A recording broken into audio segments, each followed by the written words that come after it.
All right, a laundromat might be one of the most boring businesses you can own. You have a bunch of washing machines, a bunch of dryers, and people walking in with dirty clothes. That's basically the whole business. But here's the interesting part. The average laundromat in the US can generate hundreds of thousands of dollars in annual revenue.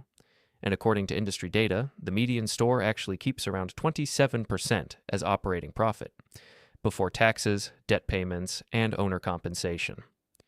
So how does a business built around washing clothes actually make that kind of money? And more importantly, what does it really cost to own one? Let's run the numbers. When you think about buying a laundromat, you might picture a room full of machines, but you're really buying something much more important: access to recurring demand. People need clean clothes, whether the economy is booming or slowing down, and millions of Americans don't have convenient access to their own washer and dryer. That's why laundromats tend to do especially well in neighborhoods with a high concentration of renters. The Coin Laundry Association says laundromats are found across the country but tend to perform particularly well in densely populated, renter-heavy areas. And unlike a normal retail business, you don't have to keep shelves full of inventory. No boxes of shoes, no unsold shirts, no warehouse full of products waiting for someone to buy them. Your inventory is basically the machines themselves, and every time one runs, it can generate revenue. Here's where things get interesting.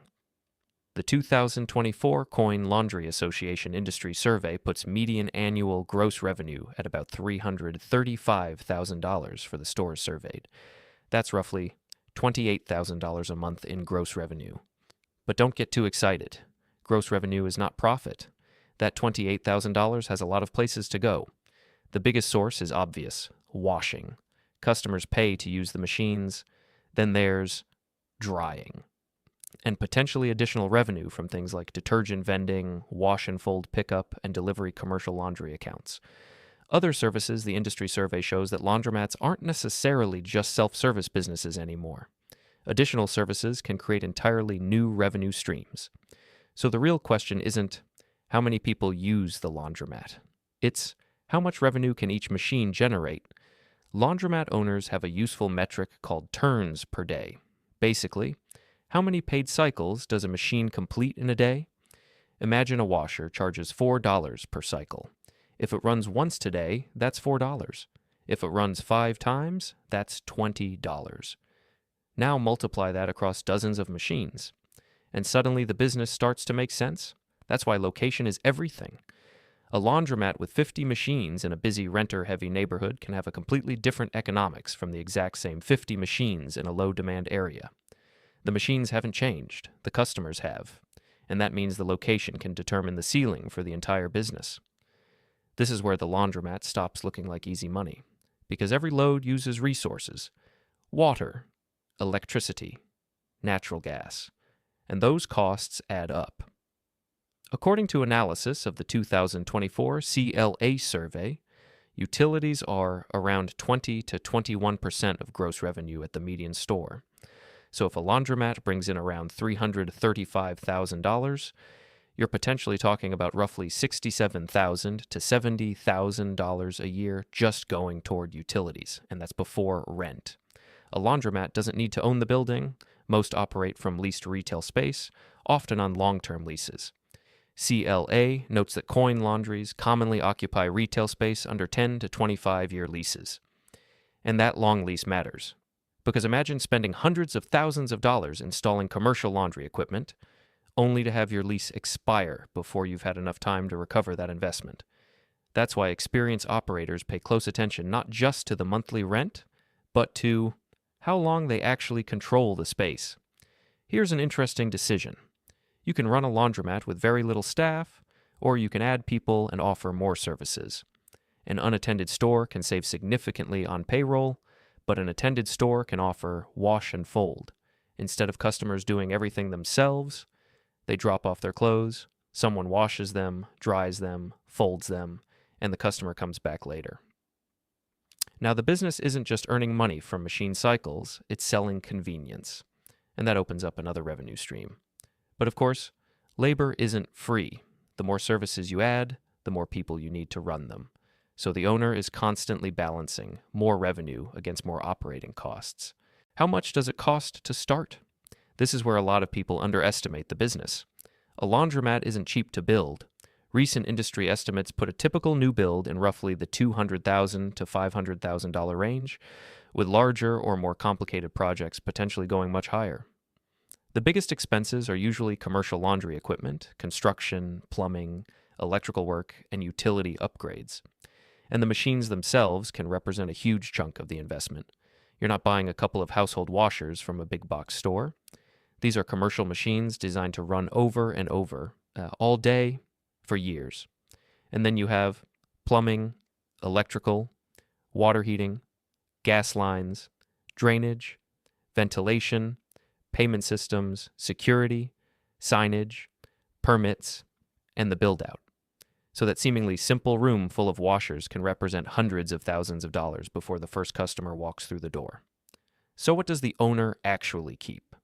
Now let's come back to that 27% number. The 2024 CLA survey reports a median operating net profit of 27% of gross revenue, but this is an important distinction. That's operating net profit before taxes, debt service, and owner compensation. So if we use the $335,000 median gross revenue as a simple illustration, 27% would be around $90,000 in operating profit. But that does not mean the owner gets to put $90,000 straight into their bank account. If the business was financed, there's debt service. If the owner pays themselves, that's another consideration. And then there are taxes. So the number you see on a business listing isn't necessarily the amount the owner personally takes home. That's the difference between revenue, operating profit, and actual cash in your pocket. And this is probably the most interesting part of the entire business. The washing machine isn't really the product. Convenience is. Think about it. A customer isn't paying $4 because they love washing machines. They're paying because they need clean clothes, and they need somewhere to do it. That creates recurring demand. And once the machines are installed, the owner can serve customer after customer without buying new inventory for every transaction. That's a very different business model from a restaurant or clothing store, and that's why laundromats can look surprisingly attractive to investors. But there's a catch. A laundromat is not automatically passive income. That idea gets thrown around a lot online. But real stores still have broken machines, clogged drains, dirty floors, utility bills, rent, maintenance, security issues, customer complaints, and equipment that eventually needs to be replaced. A recent real-world example from San Francisco shows exactly why the set it and forget it idea can be misleading. Owners who bought a laundromat expecting relatively passive income ended up dealing with broken equipment, flooding, permitting problems, and more than $100,000 in upgrades. So yes, the business can generate recurring revenue, but recurring revenue doesn't mean zero work. So, is owning a laundromat a good business? It can be.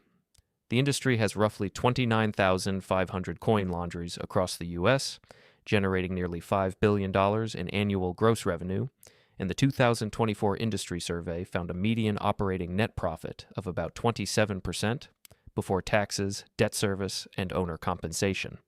But the numbers only work if the location works, because a great laundromat in the wrong neighborhood is still a bad business. And that's what makes this business so interesting. You're not really selling laundry. You're selling access, convenience, and a machine that keeps working long after the customer walks out. And that's the economics of owning a laundromat.